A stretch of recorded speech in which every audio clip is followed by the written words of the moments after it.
الله عليه وسلم صلى الله على محمد صلى الله عليه وسلم. Assalamualaikum warahmatullahi wabarakatuh.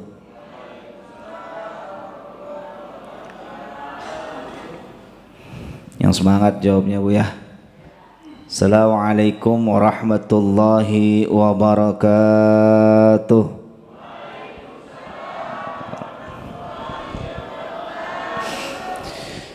Alhamdulillahilladzi waffaqa ibadahul mu'minina li ada'il a'malis salihat. Asyhadu an la ilaha illallah wahdahu la syarika lah syahadatan arju biha rafi'ad darajat. Wa asyhadu anna sayyidana Muhammadan abduhu wa rasuluh sahibul mu'jizat. Allahumma salli wa sallim ala sayyidina Muhammadin wa ala alihi wa ashabihi ulil fadaili wal karamat, amma ba'd. Qala rabbi syrah li sadri wa yassir li amri wa hlul 'uqdatam min lisani yafqahu qawli. Yang saya hormati dan yang sama-sama kita muliakan para tuan-tuan guru, para ustadz, para kiai, para alim ulama yang hadir pada kesempatan di pagi hari ini, terkhusus Ketua DKM beserta staf dan jajarannya, dan seluruh jamaah yang hadir pada kesempatan di pagi hari ini, yang tidak bisa saya sebutkan namanya satu persatu, namun tidak mengurangi rasa hormat dan ta'zim saya. Puji dan syukur mari sama-sama kita panjatkan kehadirat Allah Subhanahu wa Ta'ala, yang mana sampai pada kesempatan di pagi hari ini Allah masih memberikan kita nikmat iman dan Islam, nikmat sehat walafiat, sehingga Allah kumpulkan kita pada kesempatan di pagi hari ini dalam rangka salat subuh berjamaah dilanjut dengan taklim. Mudah-mudahan kumpulnya kita di sini menjadi bukti rasa cinta kita kepada Allah Subhanahu wa Ta'ala. Salawat beserta salam semoga tercurah dan terlimpahkan kepada paduka alam Nabi besar kita Muhammad sallallahu alaihi wasallam, pada para keluarganya, para sahabatnya, dan kita selaku umatnya yang mengikuti ajarannya. Ibu sehat Bu? Bapak sehat? Alhamdulillah. Hari ini kita akan bahas tentang kelompok manusia nanti di hari kiamat. Setiap orang Bu kalau ditanya mau nggak masuk surga pasti mau. Jangan orang yang ahli ibadah, orang yang ahli maksiat pun kalau ditanya mau masuk surga pasti pengen. Rampok, tukang mabok, ya, tukang ahli maksiat ditanya lu mau nggak masuk surga? Mau. Ya. Siapa sih yang nggak mau masuk surga? Cuma surga yang khalidina fiha abada, yang nanti kita bakalan abadi di dalam surga, dibalas dengan ibadah yang 63 tahun, rasa-rasanya berat. Adam alaihissalam udah nikmat di surga, punya satu kesalahan, pindah ke dunia. Iblis laknatullah alaih, beliau tuh kata Imam Mahali, gurunya Imam Suyuti, beliau tuh dulu tuh pimpinan para malaikat, makhluk yang paling alim. Tapi karena satu kesalahan yang beliau lakukan, tidak mau menghormati Adam. Sementara pas saja tuh malaikatu kulluhum ajmain, seluruh malaikat disuruh menghormati Adam penciptaannya, tidak mau. Padahal kata Imam Mahali, gurunya Imam Suyuti, bukan untuk bersujud, tapi sekedar membungkukkan badannya menghormati penciptaan Adam, nggak mau. Satu kesalahannya, karena dia merasa dirinya lebih baik. Ana khairun khalaqtani min nar wa khalaqtahu min tin. Aku lebih baik daripada Adam. Keluar dari surga Pak. Kita yang kayaknya kesalahan kita ini banyak, pengen masuk surga. Rasa-rasanya berat, rasa-rasanya berat. Tapi surga yang suci itu hanya bisa dimasukkan oleh orang-orang yang suci. Maka ketika kita pulang ke rahmatullah dalam keadaan kotor penuh dengan dosa, mesti dicuci dulu, Pak. Di mana dicucinya? Di neraka. Bu, nah, Ibu kalau pakaian kotor kan mesti direndam dulu ya. Habis direndam digiling, habis digiling diperes, benar? Habis diperes dijemur, ya enggak?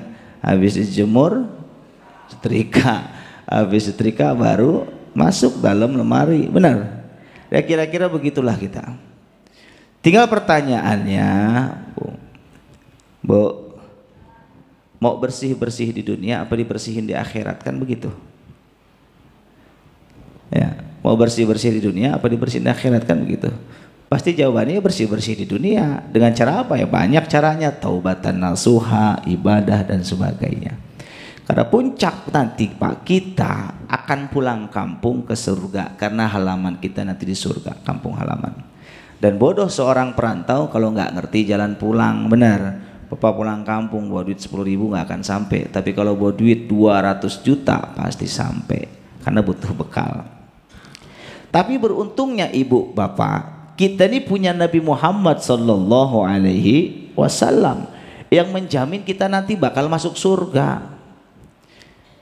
Coba orang zaman terdahulu Pak, sebelum zaman Nabi Muhammad sallallahu alaihi wasallam, zaman para nabi terdahulu Pak, ketika melakukan satu kesalahan langsung diazab.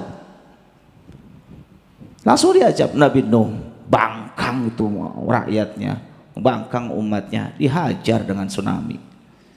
Nabi Lut LGBT dihajar dengan dibalikkan gitu teman, buminya dikencet dalam bumi.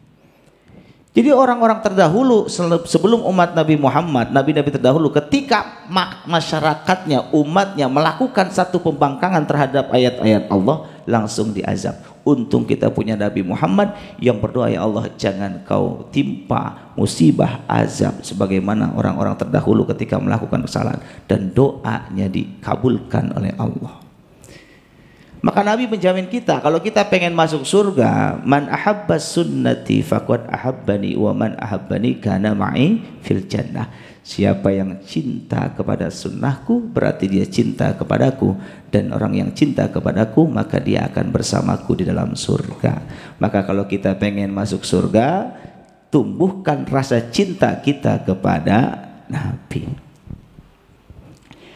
Tapi ada kelompok-kelompok orang Pak nanti yang mendapatkan syafaat di hari kiamat oleh Nabi. Ada juga orang yang nanti Pak monot gak dapat syafaat, bahkan langsung diazab. Salah satu la yukallimullahu yaumal qiyamah wa la yuzakkihim wa la yanzuru ilaihim wa lahum adzabun azim. Ada orang nanti Pak, 3 kelompok manusia di hari kiamat yang gak ditanya sama Allah, gak dibersihkan oleh Allah dosa-dosanya, bahkan tidak dilihat oleh Allah, langsung walahum adzabun azim, langsung diazab oleh Allah tanpa diberikan syafaat oleh baginda. Langsung. Siapa kelompok orang itu? Pertama kata Nabi, syaikhin zani, orang tua yang suka berzina, orang tua yang suka maksiat.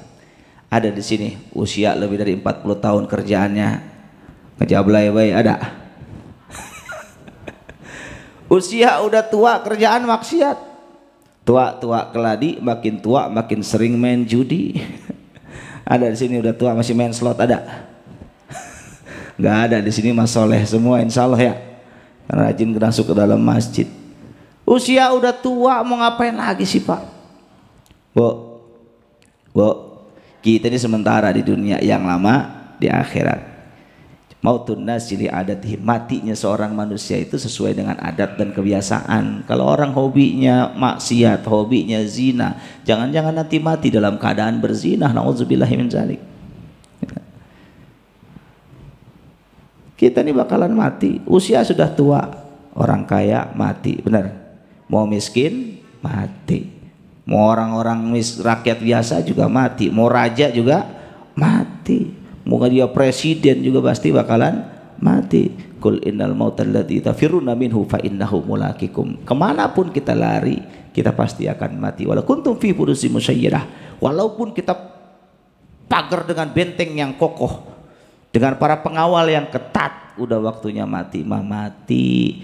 Makanya manfaatkan usia kita, jangan udah makin tua kerjaan ngejablay baik. Uban udah putih, jenggot sudah putih, kulit sudah keriput, kerjaan maksiat baik. Ini. Jadi orang-orang seperti itu kata Nabi di hari kiamat gak dapat syafaat, nanti langsung diazab. Semakin tua susah salatnya, semakin usianya lanjut semakin bandel, makin tua makin susah dapat hidayah. Maka orang-orang seperti itu dibiarkan nikmat oleh Allah. Khatamallahu ala qulubihim wa ala sam'ihim wa ala absarihim ghishawatu wa lahum adzabun azim. Makanya jangan santai Pak, usia tua. Banyak orang yang usianya tua tapi rezekinya bagus, kerjaan maksiat, sehat, mau sholat nggak pernah. Jangan teristidrat, dibiarkan sesat oleh Allah, dan itulah azab yang sesungguhnya. Nanti kalla saufa ta'lamun, summa kalla saufa ta'lamun. Jadi usia yang singkat ini kita manfaatkan dengan baik. Maka kata Nabi, orang yang paling cerdas itu bukan orang yang IQ-nya, IP-nya 4, bukan orang yang punya piala banyak dengan segudang prestasi, tapi hadimil lazat. Orang cerdas itu orang yang mempersiapkan sesuatu yang memutus kenikmatan dunia, yaitu kematian. Kita nih kadang Pak, maaf, kita lagi enak begini, ntar siang kita mati kita nggak ada yang tahu, betul? Ya. Lagi nyender enak-enak mati kita nggak ada yang tahu Pak. Ya. Pulang dari sini langsung meninggal dunia kita nggak ada yang tahu. Maka manfaatkan usia kita. Maka ketika nanti di hari kiamat tidak bergerak kaki seorang hamba sebelum ditanya an umrihi fi ma'afnah, umur yang digunakan dipakai buat apa? Yang pertama ditanya di umur, usia kita dipakai buat apa? Wa inna yauman inda rabbika ka alfi sanati mimma ta'udun. Satu hari di sisi Tuhanmu sama dengan 1000 tahun dalam perhitungan kita.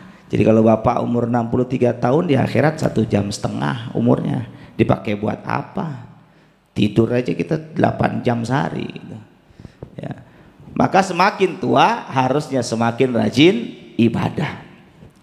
Yang kedua, orang yang nanti tidak mendapatkan syafaat Nabi langsung diazab oleh Allah di hari kiamat. La yukallimullahu yaumal qiyamah wa la yuzakkihim wa la yanzuru ilaihim. Enggak dilihat sama Allah. Yang kedua, wa malakun kadzab, pemimpin yang suka bohong. Ada pemimpin yang bohong, ada banyak ya Bu, apalagi sekarang banyak calon-calon pemimpin tebar janji. Nih hati-hati. Makanya kalau mau cari pemimpin, contoh Nabi itu satu-satunya pemimpin di dunia yang cintanya sampai dibawa mati cuma Nabi. Benar gak? Ketika Nabi sakaratul maut yang disebut siapa? Ummati, ummati, ummati. Apa ada RT zaman sekarang mau mati nyebut rakyatnya? Rakyatku. Nggak ada.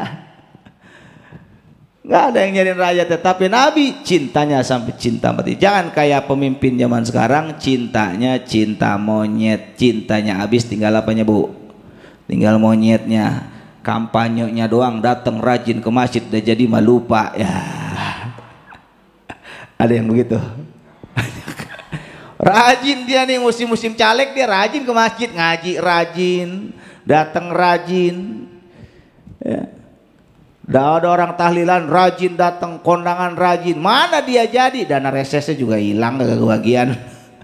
Hilang, nggak pernah nongol. Entar 1 tahun lagi, 2 bulan lagi mau kampanye, nongol lagi baik dia.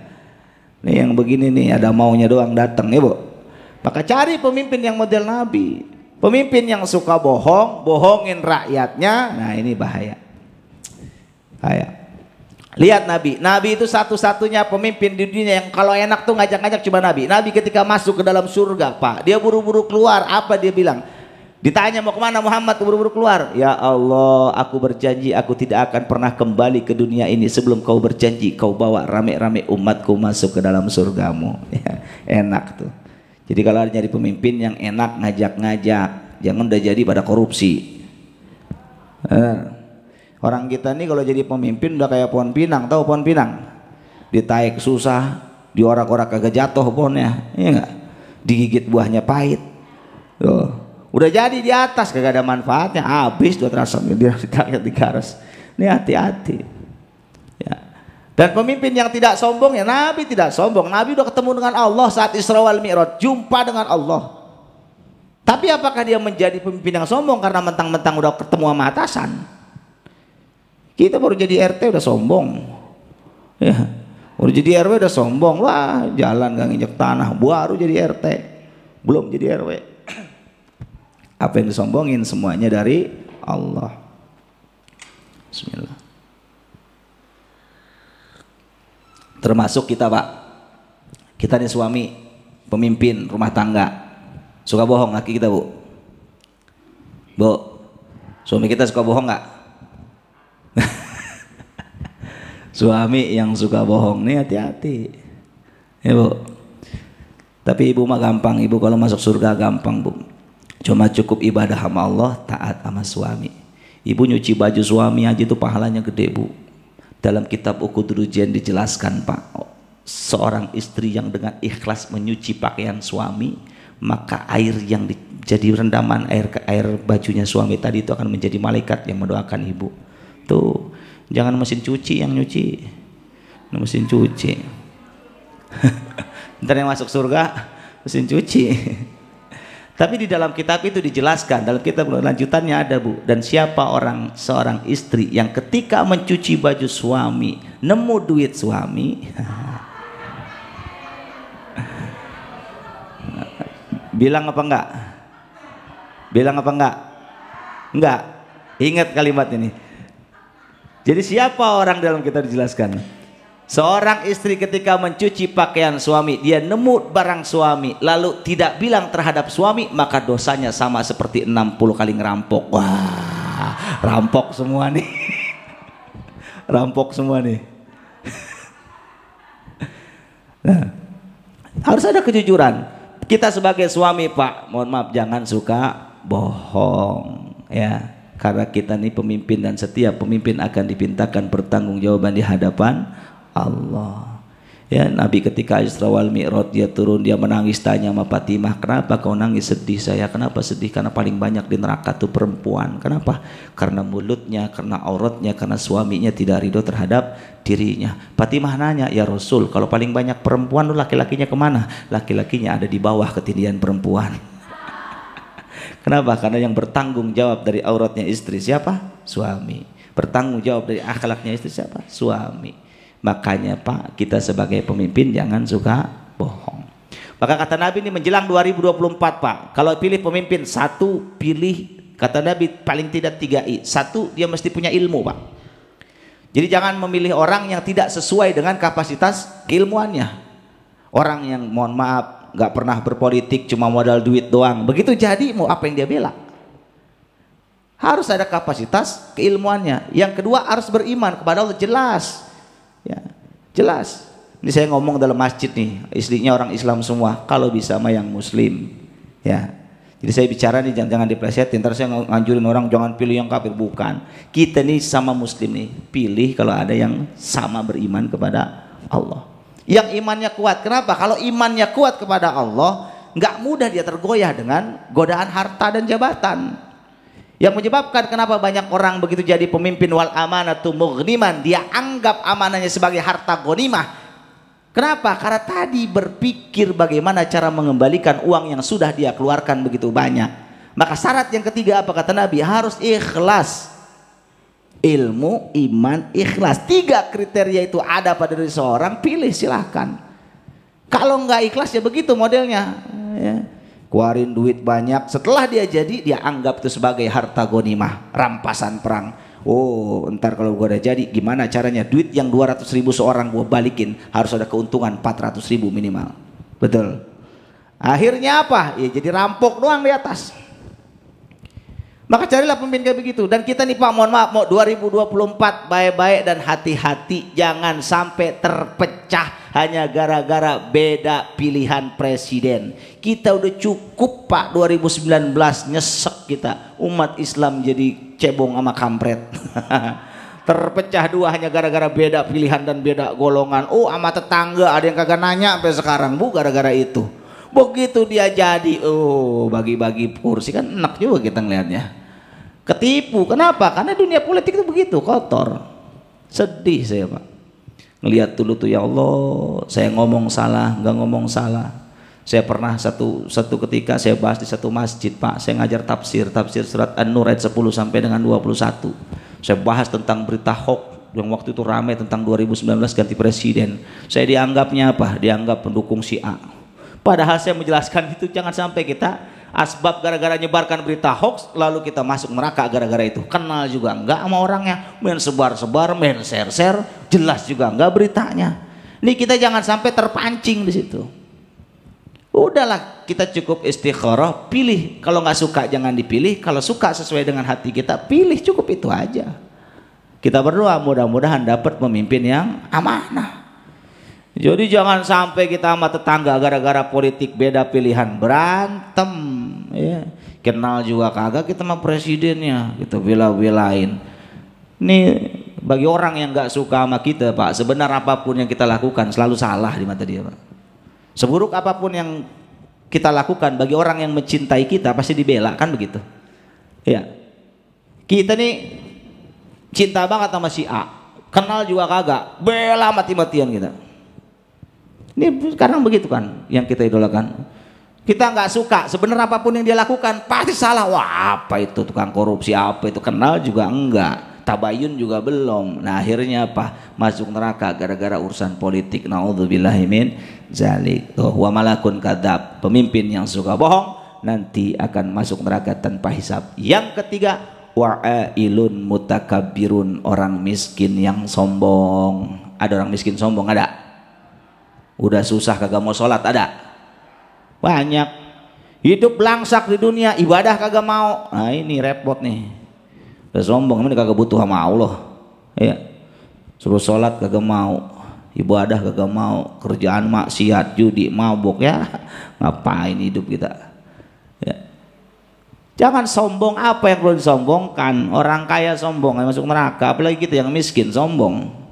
Dan kesombongan tertinggi mana? Ketika kita tidak mau mengakui adanya Allah dan tidak mau beribadah kepada Allah. Kita merasa kita paling hebat, gak butuh sama Tuhan. Gimana ceritanya kita nggak percaya sama Allah, nggak percaya sama Tuhan, sementara kita masih punya rasa takut, takut kelaparan, takut miskin, takut sama setan. Masih butuh. Kalau kita kaget masih istighfar, astagfirullahaladzim, kita ngeliat setan, masih butuh sama Tuhan. Takut lapar, emang siapa yang ngasih makan kalau bukan Allah? Ya, kita merasa sombong karena kita sudah ngasih semuanya, kita nyari duit semampu kita yang nyari. Kalau nggak dikasih jalan sama Allah, dari mana kita dapat rezeki? Bisa napas aja dah alhamdulillah. Di stop napas 1 menit lewat kita. Nah ini makanya jangan sombong Pak ya. Apa yang perlu disombongkan semua dari Allah. Orang yang sombong la yadkhulul jannata man kana fi qalbihi mithqala dzarratin min kibrin. Tidak akan masuk surga orang di dalam hatinya punya sifat sombong. Ingat tadi iblis diusir dari surga karena ada kata-kata aku lebih baik daripada Adam. Ana khairun khalaqtani min nar wa khalaqtahu min tin. Cuma begitu. Lah kita jangan-jangan kalau merasa diri kita lebih baik, lebih hebat dari orang lain, oh sombong, itu bibit neraka. Hati-hati. Ya. Sekarang kan banyak orang yang lagi nyombong tapi nggak ngaku kalau dia lagi nyombong. Ada nggak? Ada. Bukannya gue mau sombong nih, mobil gue 5 lah. Nggak ngaku kalau dia lagi nyombong padahal dia lagi sombong. Hati-hati ya. Wala tamshi fil ardi maraha, jangan kau berjalan di muka bumi ini dengan sombong. Kita terbuat dari tanah, akan kembali kepada tanah. Masuk 2 kali 1. Sekarang tidur enak Pak di kasur empuk, coba bayangin. Tidur enak di kasur empuk, entar begitu masuk ke alam kubur 2 kali 1. Nggak ada temennya kecuali amal.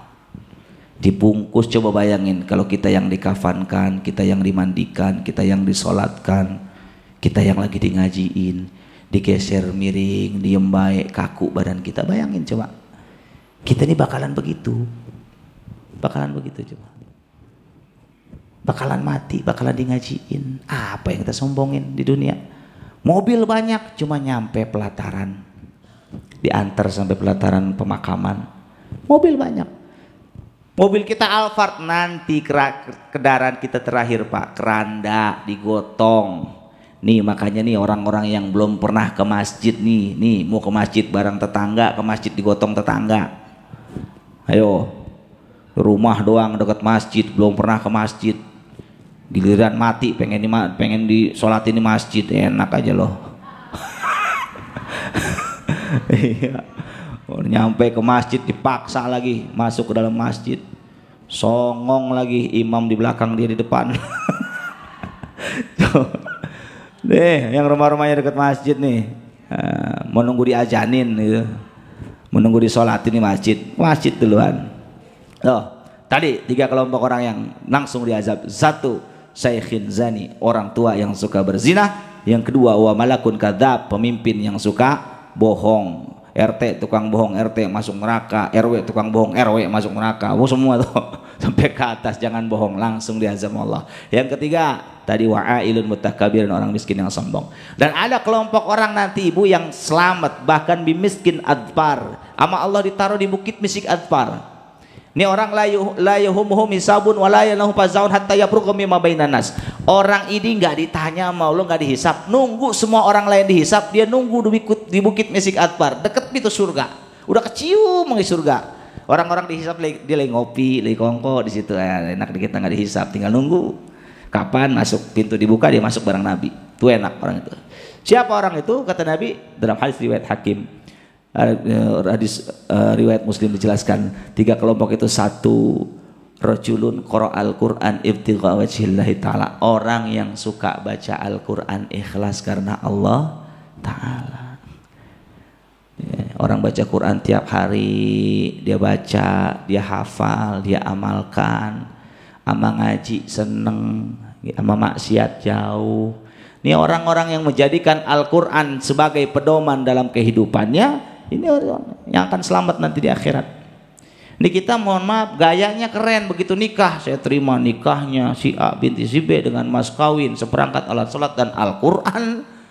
Setelah itu nggak dipakai-pakai.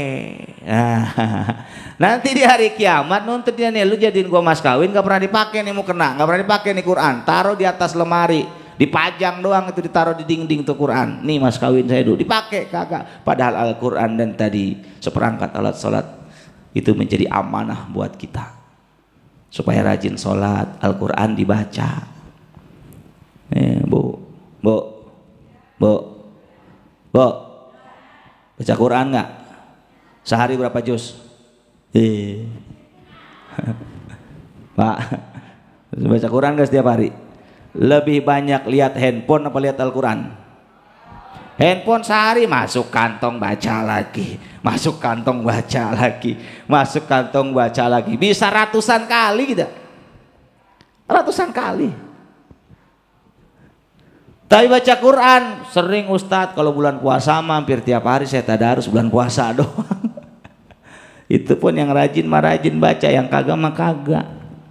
Al-Quran ini hudal linnas, petunjuk manusia. Kalau kita pengen selamat ya baca tuh Al-Quran, amalkan kandungannya. Iqra'ul Quran wala taglubi wala tajfu anhu wala ta'kulubi wala taktasirun. Bacalah Al-Quran kata Nabi, amalkan kandungannya, jangan kau memperjualbelikannya, jangan kau mencari makan darinya. Jelas hadis ini.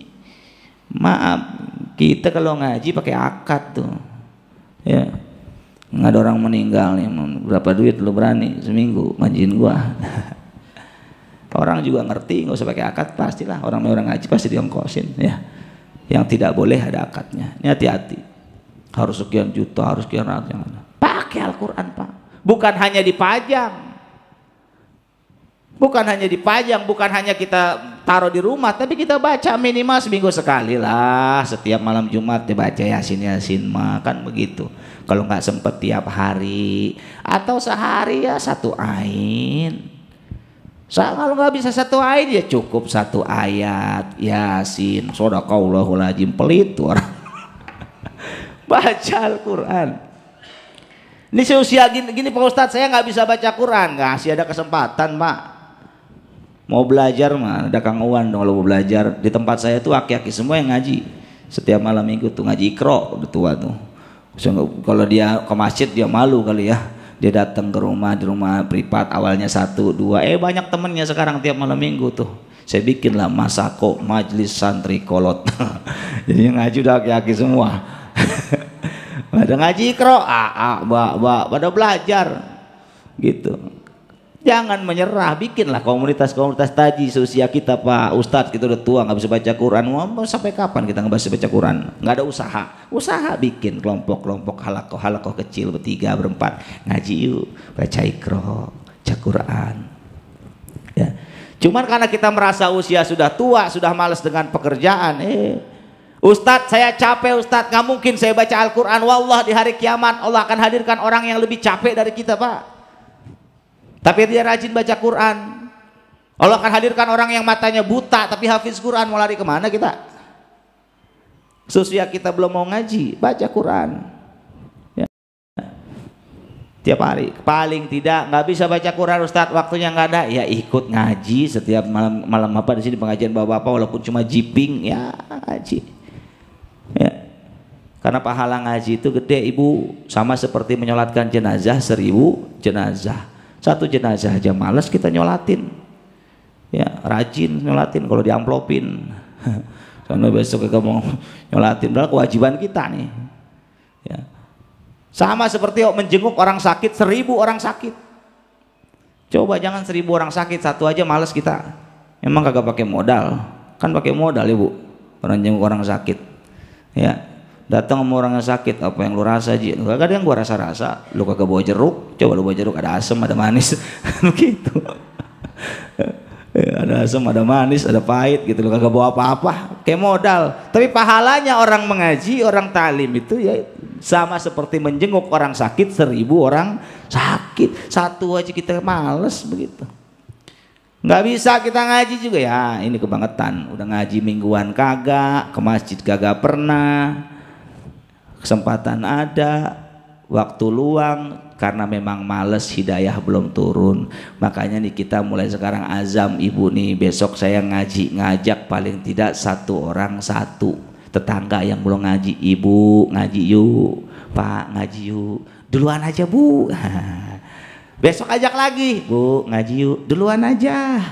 Besok ngajak lagi, ya iya kalau 7 kali ngajak dia kagak nyangkut ya. Jadi jangan sampai nanti kita begitu di hari kiamat, kenapa lu kagak ngaji? Habisnya ada teman gak pernah mau ngajak ngaji, mau malu sendiri udah berangkat begitu. Jangan sampai nanti kita ditanya di hari kiamat, Pak gak ngajak teman kita ngaji, ya. Bukankah ada dalam kitab Mukasyafatul Qulub orang yang ahli ibadah, ya, Abu bin Hashim, ya, ahli ibadah. Begitu dia sholat tengah malam ngambil wudhu telaga, ketemu sama malaikat bawa buku. Malaikat ditanya, buku apa itu? Orang yang dicintai nama Allah. Ada nggak nama saya di situ? Malaikat, saya kan rajin ngaji, saya rajin sholat, saya rajin ibadah.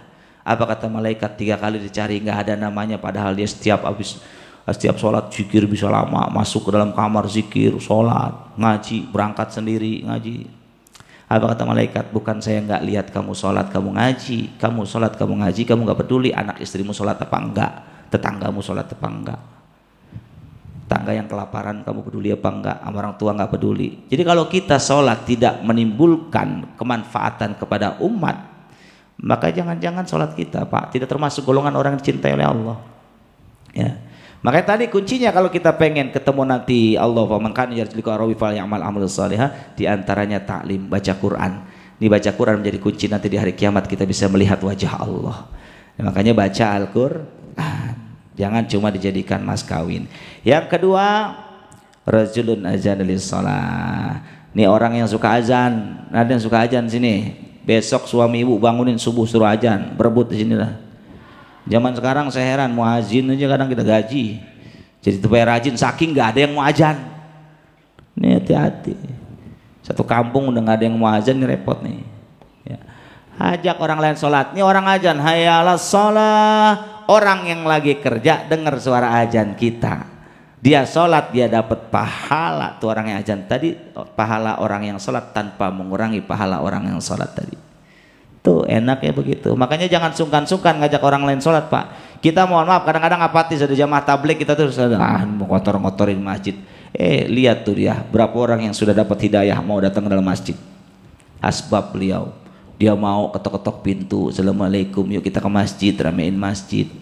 Tuh ngajak berat Pak, mohon maaf. Sekelas saya, misalnya udah dipanggil ustadz, santri saya banyak, ketok-ketok rumah orang setiap mau sholat, berat juga, berat. Ya, mendakwahkan seperti itu, door to door ngajak orang berat. Coba bapak dari rumah ke sini, pernah ngajak orang, ayo ketok-ketok kita sholat yuk, masjid, ramein masjid, berat.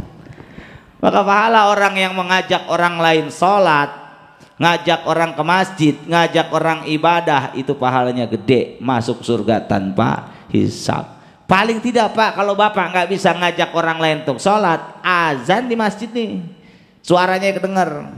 Ya, subuh Ustaz suara saya jelek, justru yang suaranya jelek itu orang akan bingung, apa ini suaranya? Bangun juga dia.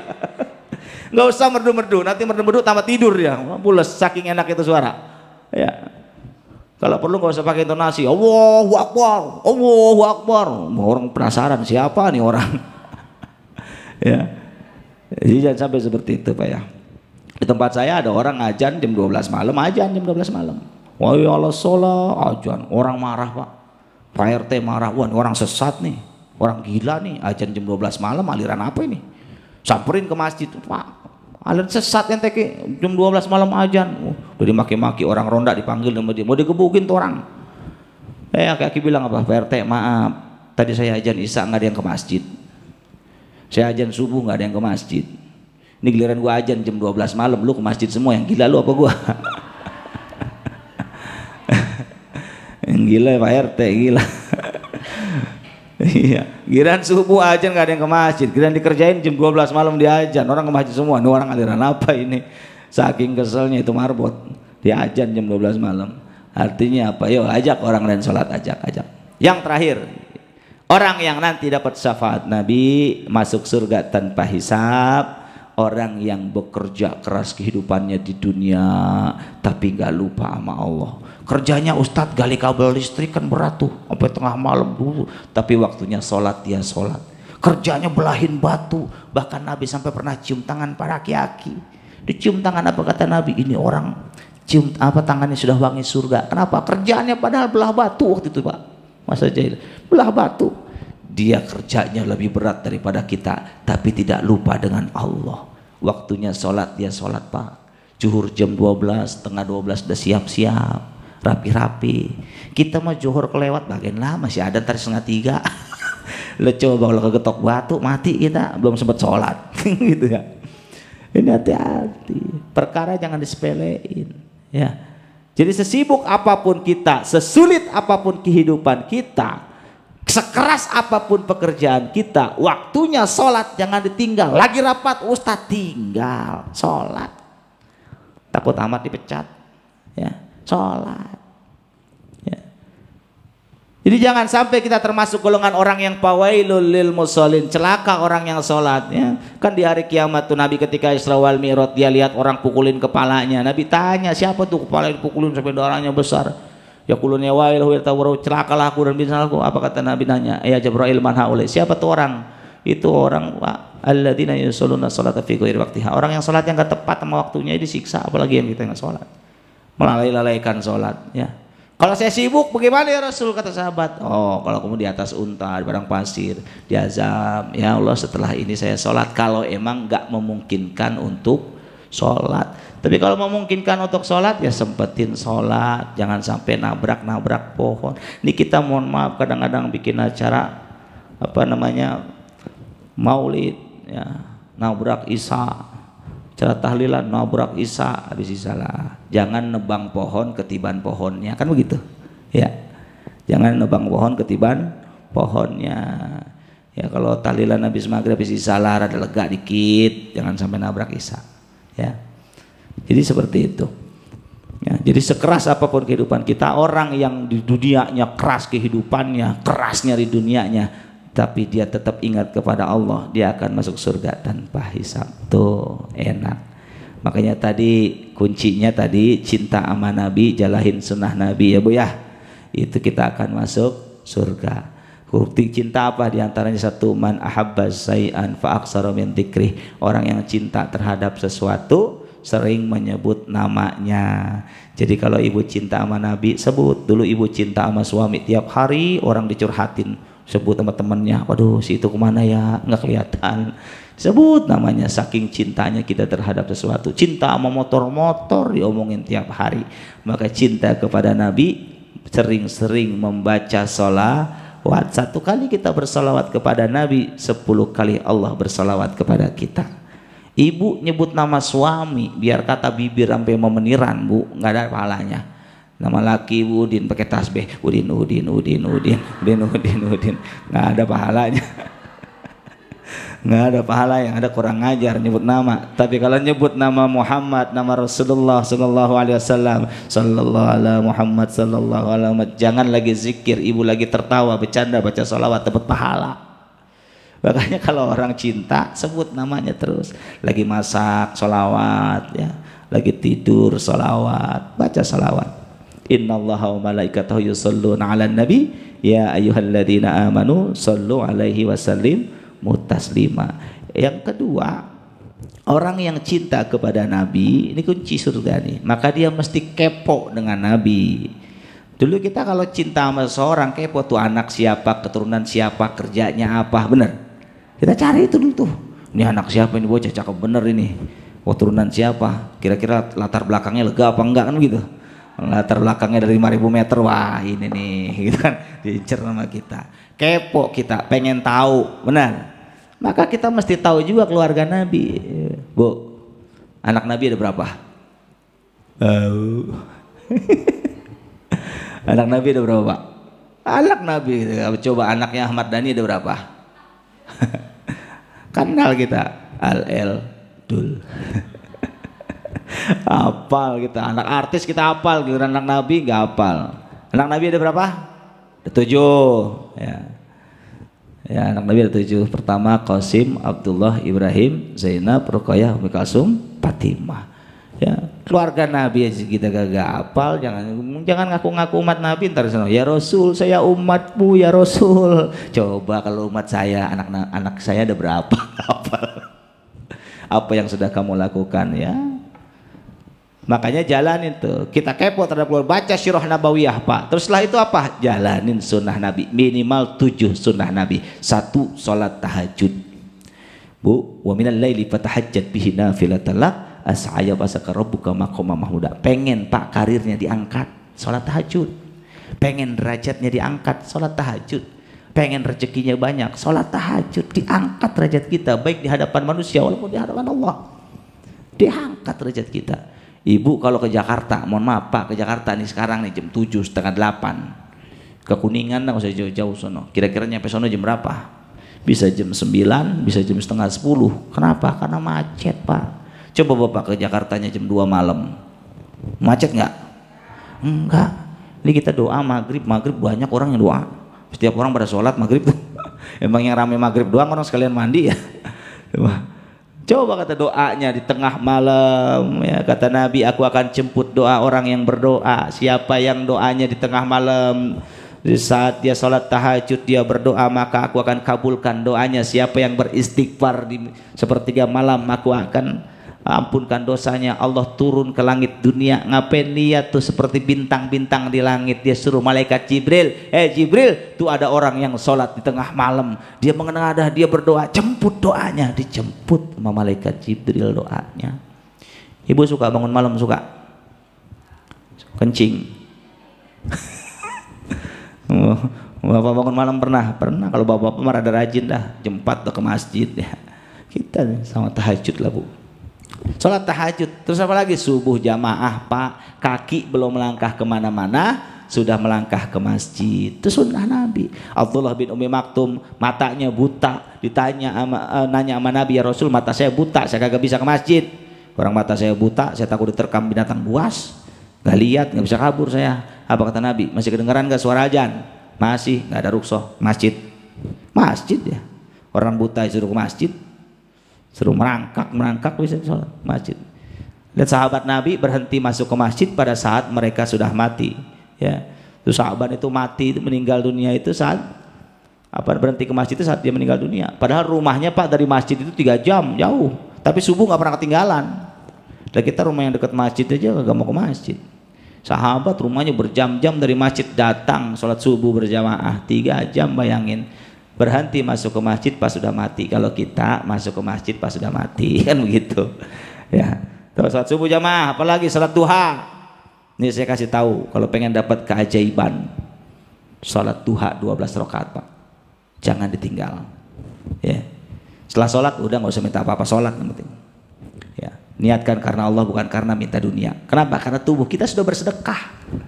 Ya, kata Bizar, kata Nabi ditanya oleh Bizar, itu sedekah nih, setiap kita gerakan sujud kita jadi sedekah, bacaan tasbih kita jadi sedekah. Orang sedekah kan pahala asam sabiha, dibalas dengan 10 kebaikan. Maka akan ada keajaiban Pak, dalam kehidupan kita. Amalkan tuh. Duha 12 rakaat. Ustadz boro-boro duha, saya langsung kerja, tempat kerjaan sholat Pak. Dijamin hidup kita sholat duha. Apalagi sunnah harian kita, puasa Senin Kemis jangan ditinggal ya. Baca Al-Quran jangan ditinggal. Sedekah juga kalau bisa, walaupun sehari cuma 1.000 lewat masjid, ada 2.000 masukin, gak apa-apa. Tapi kalau rutin 7 sunnah itu kita laksanain, insya Allah Pak kita selamat Pak. Selamat dunia akhirat tuh. Jadi kuncinya tadi ikutin Nabi supaya kita termasuk golongan orang-orang yang nanti masuk surga tanpa hisab. Saja Bu ya. Kita berdoa mudah-mudahan baca suratul Fatihah. Kita berdoa mudah-mudahan kita nanti selamat di akhirat. Mudah-mudahan tergolong golongan orang yang dicintai oleh Allah Subhanahu wa taala, dan mudah-mudahan anak kita menjadi anak yang soleh dan solehah. Keluarga kita menjadi keluarga yang sakinah, mawaddah, warahmah. Rezeki kita melimpah, bisa berangkat ke Mekah, tawaf depan Ka'bah. Hidup kita makin berkah. Biniyatil qabul wa tamami kulli sul'ik fi hajatina. Al-Fatihah. A'udzubillahi minasyaitonirrajim. Bismillahirrahmanirrahim. Alhamdulillahi rabbil alamin arrahmanir rahim maliki yaumiddin. Iyyaka na'budu wa iyyaka nasta'in ihdinas siratal mustaqim. Shiratal ladzina an'amta 'alaihim ghairil maghdubi 'alaihim waladdallin. Subhanakallahumma wa bihamdika asyhadu an la ilaha illa anta astaghfiruka wa atubu ilaih. Assalamualaikum warahmatullahi wabarakatuh.